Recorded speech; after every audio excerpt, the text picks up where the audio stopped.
ജീവിതം അനിശ്ചിതത്വത്തിലാകുമ്പോൾ നാം തനിയെ കാര്യങ്ങൾ കൈകാര്യം ചെയ്യുവാൻ ദൈവം ആവശ്യപ്പെടുന്നില്ല. പകരം നാം ചെയ്യേണ്ടുന്ന കാര്യമത്രേ. യിരെമ്യാവിൻ്റെ പുസ്തകം 33-ാം അധ്യായത്തിൻ്റെ 3-ാം വാക്യം, എന്നെ വിളിച്ചപേക്ഷിക്ക, ഞാൻ നിനക്കുത്തരമരുളും. നീ അറിയാത്ത മഹത്തായും അഗോചരമായുമുള്ള കാര്യങ്ങളെ ഞാൻ നിന്നെ അറിയിക്കും.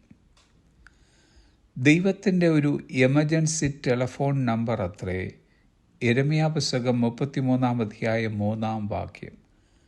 ഇത് 365 ദിവസവും 24 മണിക്കൂറും പ്രവർത്തിച്ചു കൊണ്ടിരിക്കുന്നു. നാം വിളിക്കുമ്പോൾ ഉടൻ ഉത്തരമരുളുന്ന ഒരു ടെലഫോൺ.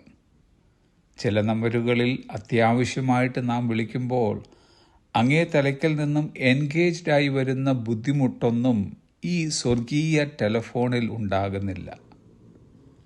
എന്നെ വിളിച്ചപേക്ഷിക്കുക എന്നത് ഒരു ദൈവിക ക്ഷണമാണ്. എന്തിനും ഏതാവശ്യത്തിനും എപ്പോഴും ദൈവത്തോട് സംസാരിക്കത്തക്ക നിലയിലുള്ള ഒരു ആത്മബന്ധം നാമുമായി സ്ഥാപിക്കുവാൻ ദൈവം ആഗ്രഹിക്കുന്നു. നമ്മുടെ ദൈവം നമ്മിൽ നിന്നും അത്ര അകലെയല്ലെന്നും ഒരു വെളിപ്പാടകലെ മാത്രമായി ആയിരിക്കുന്നുവെന്നും സ്ഥാപിക്കുകയാണിവിടെ. നമ്മിൽ നിന്നും കേൾക്കുവാൻ ഏറെ താല്പര്യമുള്ളവനായി കർത്താവ് കാത്തിരിക്കുകയാണ്. എന്നെ വിളിച്ചപേക്ഷിച്ചാൽ ഞാൻ നിനക്കുത്തരമരുളും എന്നത് എത്ര മഹത്തായ വാഗ്ദത്തമാണ്. കണ്ണുണ്ടായിട്ടും കാണാത്തവനും, വായുണ്ടായിട്ടും സംസാരിക്കാത്തവനും, ചെവിയുണ്ടായിട്ടും കേൾക്കാത്തവനുമല്ല നാം സേവിക്കുന്ന ദൈവം.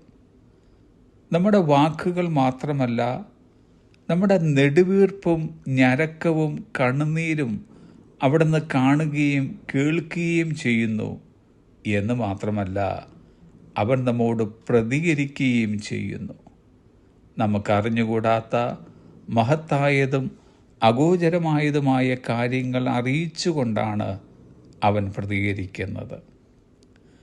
നമുക്ക് നമ്മുടെ ജീവിതത്തെക്കുറിച്ചും നാം നേരിടുന്ന പ്രശ്നങ്ങളെപ്പറ്റിയും നന്നായി അറിയാം എന്ന് ചിന്തിക്കുന്നു. എന്നാൽ ദൈവത്തിന് ഇതൊക്കെ നമ്മേക്കാൾ വളരെയധികമായി ആഴത്തിൽ അറിയുന്നു.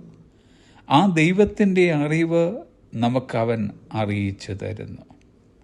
മറഞ്ഞിരിക്കുന്ന കാര്യങ്ങൾ നമ്മുടെ ദൈവമായ യഹോവയ്ക്കുള്ളവയത്രേ. വെളിപ്പെട്ടിരിക്കുന്നവയോ നമുക്കും നമ്മുടെ മക്കൾക്കും ഉള്ളവയാകുന്നു എന്ന് ആവർത്തന പുസ്തകം 29-ാം അധ്യായം 29-ാം വാക്യത്തിൽ നാം വായിക്കുന്നു. ഇതിനോടകം ദൈവം നമുക്ക് വെളിപ്പെടുത്തി തന്നവ ധാരാളം മതിയാകും നമ്മുടെ ജീവിതത്തിൻ്റെ സ്ഥിതിഗതികൾ മാറ്റിമറിക്കുവാൻ. ഡിയർ ഫ്രണ്ട്സ്, ദൈവത്തെ വിളിച്ചപേക്ഷിക്കുവാൻ നാം മടികാട്ടരുത്. God is more ready to hear than we are to pray. നമ്മൾ പ്രാർത്ഥിക്കുന്നതിനേക്കാൾ കൂടുതൽ താല്പര്യത്തോടെ അത് കേൾക്കുവാൻ ദൈവം തയ്യാറാണ്. Have a blessed day.